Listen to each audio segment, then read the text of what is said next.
ప్రభుత్వం నియమించిన కమిటీతో ఉద్యోగ సంఘాలతో చర్చలు విఫలమయ్యాయి. దీంతో ఈ అర్ధరాత్రి నుంచి సమ్మెకు వెళ్తున్నట్లు ప్రకటించింది టీజీఎస్ఆర్టీసీ జేఏసీ. సమస్యల పరిష్కారానికి 4 వారాల సమయం కోరింది కమిటీ. అయితే ఆ కమిటీ ప్రతిపాదనను అంగీకరించలేదు ఆర్టీసీ జేఏసీ. కమిటీల పేరుతో కాలయాపన చేస్తున్నారని ఆరోపించింది జేఏసీ. గత్యంతరం లేకే సమ్మెకు వెళ్తున్నట్టు తెలిపింది. తమ సమస్యలు కొత్తవేం కాదని, ప్రభుత్వ మేనిఫెస్టోలోని అంశాలేనని, అవన్నీ అమలు చేయమని అడుగుతున్నామంటున్నాయి కార్మిక సంఘాలు.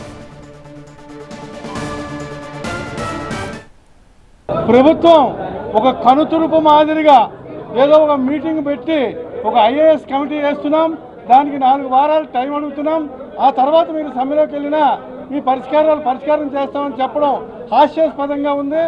చిన్న సమస్యలు 32 డిమాండ్లతో మేము ముందుకెళ్ళాం. ముఖ్యంగా ఉన్నటువంటి కీలకమైన 4 సమస్యలు: ఒకటి, మా ఆర్టీసీలో ఉన్నటువంటి కార్మికులకి ప్రభుత్వంలో విలీనం చేయాలి. 2, ఏదైతే యూనియన్లుగా కొనసాగుతున్నాయో ఆ యూనియన్లను కంపల్సరిగా పునరుద్ధరించిన అవసరం ఉంది. ఏ ల్యాబ్ యాక్ట్లో కూడా యూనియన్లు రద్దు చేసే అవకాశం ప్రభుత్వాలకు ఉండదు. యూనియన్లు రద్దు చేయొద్దు, యూనియన్లు పునరావృతం చేయాలి, గవర్నమెంట్లో విలీనం చేయాలి. 3, మాకున్నటువంటి పే స్కేల్ బకాయిలు 2 ఉన్నాయి, ఆ 2 పే స్కేల్ బకాయిలు కూడా తక్షణం ఇవ్వాలి. స్కీమ్లో ఉన్నటువంటి కార్మికులు ఎవరు జరగద్దు, ఇది జరుగుతున్నట్టు వాస్తవాలే, దీనికి తక్షణం మేము స్పందిస్తాం, మేము వెనకాల మేము ఉంటాం. అందుకని ఈ రోజు రాత్రి అర్ధరాత్రి నుండి తలపెట్టిన సమ్మెకు మీరందరికీ పూర్తి మద్దతు ఇస్తూ సమ్మెను కొనసాగించాలని కోరుకుంటున్నాం.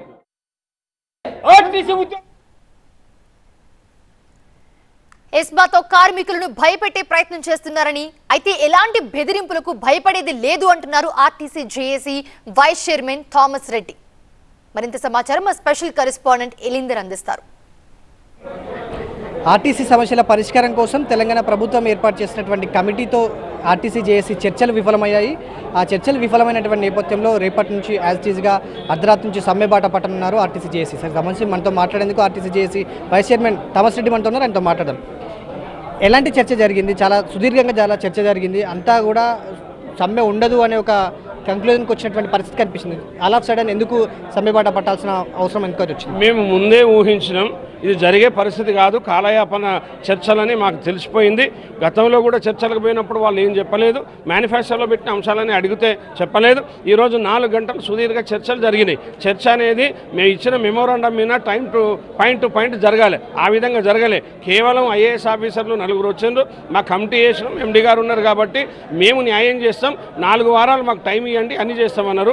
ముందుగాల 3 గంటల సేపు మేమే అందరం ఈ నాయకులం, అన్ని యూనియన్ల నాయకులు జేఏసీ అందరం కూడా మాట్లాడినాం. అందరం ఒకటే స్టాండ్ మీద చెప్పినాం ఏంటంటే ఇవాళ సమ్మె నివారణ అనేది తక్షణం జరగాలి. కార్మికుల ఆందోళనలో, ఇబ్బందుల్లో, నిర్బంధంలో పనిచేస్తూ ఉన్నారు, చాలా కష్టాలు ఉన్నాయి, ఇప్పటిదాకా చెప్పినాం. కాబట్టి ఇవన్నీ మేము 3 గంటలు చెప్పిన తర్వాత కూడా ఇంకా పోస్ట్పోన్ చేసుకోండి అనడంలో అర్థం ఉండదు, కార్మికులు వినే పరిస్థితిలో ఉండరు. మేము కూడా వాళ్ళకి చెప్పాలనుకున్నప్పుడు ఏదో ఒక వయా మీడియా అనేది ఉండాలి. ఇవాళ మీరు ఏది ప్రభుత్వంలో విలీనం అన్నారు, చట్టం ఆల్రెడీ అయిపోయింది, అక్కడ అపాయింటెడ్ డే అని చెప్పి మీరు జీవో ఇస్తే అయిపోతుంది కదా, దానికి కమిటీ వేయాల్సిన అవసరం ఏముంది? ఏపీలో జరిగింది, ఆల్రెడీ మీరు పోయి సర్వే చేసి వచ్చారు, రికార్డ్స్ అని మన దగ్గర ఉన్నాయి, దానికి పెద్ద కమిటీ అక్కర్లేదు. ఇప్పటి వరకు మీరు ఎవరు ప్రభుత్వం నుంచి ఎవరు చర్చలకు పిలవలేదు, సానుకూలంగా స్పందించలేదు అని నెల రోజుల నుంచి మాట్లాడుతున్నారు. సో ఇప్పుడు ఒక అడుగు ముందుకు పడింది. సో ఆ 4 వారాలు గడువు ఇస్తే ఎలాంటి పరిస్థితి ఉండేది? 4 వారాలు గడువిచ్చినా మళ్ళీ మొదటికే వస్తుంది. కాబట్టి మాకు నమ్మకం అనేది లేదు. వాళ్ళు కూడా ముందే మాట్లాడి మేము చెప్పినట్టు వినండి అని చెప్పి వాళ్ళే లేచిపోవడం జరిగింది. వాళ్ళు లేచిపోయిన తర్వాత మేము కూడా మేనేజ్మెంట్కి మేము సమ్మెకే పోతున్నామని చెప్పి రావడం, అంటే ఒక నమ్మకాన్ని కల్పించాల్సిన బాధ్యత ఇవాళ గౌరవ కమిటీకి ఉంది. వాళ్ళు నమ్మకం కల్పించారు, ప్రభుత్వం ఏమో వాళ్ళు రారు, మంత్రి గారు లేరు, కొన్ని వాళ్ళకి ఏదైనా పనులు ఉండొచ్చు. మరి అటువంటిప్పుడు అధికారులు వాళ్ళు కూడా మాట్లాడే పరిస్థితి లేనప్పుడు సమస్య ఇంకా జటిలమై చేసేది తప్ప దీన్ని పరిష్కారం చేసేది లేదు. మేమేమంటున్నాం, కార్మికుల అంతాల్లో ఉన్నప్పుడు యూనియన్లో ఉంది, రెస్టోర్ అంటే అయిపోతుంది అంతే. మీరు సింగరేణిలో ఇవ్వలేదా? మిగతా అందరికి ఇవ్వలేదా? ఇప్పటికిప్పుడు ఎలక్షన్ లెక్కలేదు, ఈ రోజు నుంచి నడుస్తాయని ఎండీ గారికి ఒక మాట చెప్తే ఎండీ అనౌన్స్ చేయొచ్చు.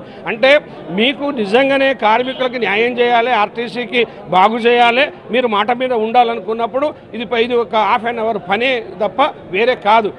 మొత్తంగా కమిటీ వేసినటువంటి ప్రభుత్వం అది కాలయాపన కమిటీ కానీ అది పరిగణలోకి ఉంది. సో దీని ఇప్పుడున్నటువంటి నేపథ్యంలో వాళ్ళు వాళ్ళు చెప్పాలనుకున్న విషయమే చెప్పారు తప్ప మా పరిస్థితిని అర్థం చేసుకోవట్లేదు అనేది జేఏసీ నాయకులు చెప్తున్నటువంటి మాట. ఇప్పటికైనా టైం ఉంది.